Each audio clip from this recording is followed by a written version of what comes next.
Black rice cake, ഇലയട, millet പരിപ്പുവട. ഇവിടുത്തെ ജ്യൂസിനടക്കം പ്രത്യേകതയുണ്ട്. കാരണം പാലും പഞ്ചസാരയും ചേർക്കുന്നില്ല. കാരണം കരിമ്പ് നീരിലാണ് ഇത് അടിച്ചെടുക്കുന്നത്. അത്രയും ഹെൽത്തിയും ടേസ്റ്റിയും ആയിട്ടുള്ള ഒരു ഡ്രിങ്കും ആണിത്.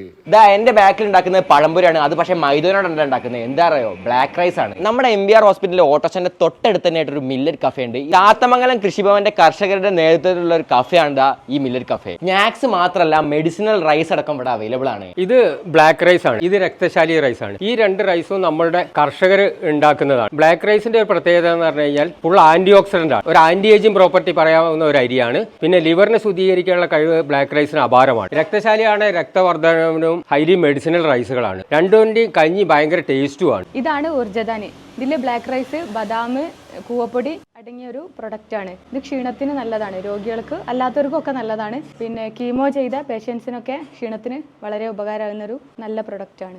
ഇത് മോർ ന്യൂറിച്ചർ. ഇത് സ്ത്രീകൾക്ക് മെൻസസ് പീരീഡ്സ് കറക്റ്റ് ആവാനും ഇപ്പോൾ PCOD എന്ന് പറഞ്ഞാൽ സ്ത്രീകൾക്ക് കൂടുതൽ കണ്ടുവരുന്ന ഒന്നാണ്. അപ്പം ഇത് പരിഹരിക്കാൻ ഏറ്റവും നല്ലതാണ് ഈ ബോണർച്ചർ. ഇതൊരു മാസം നമ്മൾ ഉപയോഗിച്ച് നോക്കി അടുത്ത മാസം നമുക്ക് മനസ്സിലാവും. ഡയബറ്റീസ് ആൾക്കാർക്ക് ഹെൽത്ത് ഡ്രിങ്ക് ആണ് ഇത് ഡയബാൻ. ഇത് ശിശുഭോജനത്തെ 6 മാസം കഴിഞ്ഞിട്ടുള്ള മക്കൾക്ക് കൊടുക്കുന്ന ഒരു പൊടിയാണ്. ഇത് നമ്മൾ കുറുക്കാക്കി കൊടുക്കാൻ പറ്റുന്ന ഒരു പൊടിയാണ്. ലൊക്കേഷൻ നമ്മുടെ MBR തൊട്ടടുത്തുള്ള സമതാതു ബൈ ഫ്രം നന്ദിട്ടം ബ്ലോഗർ.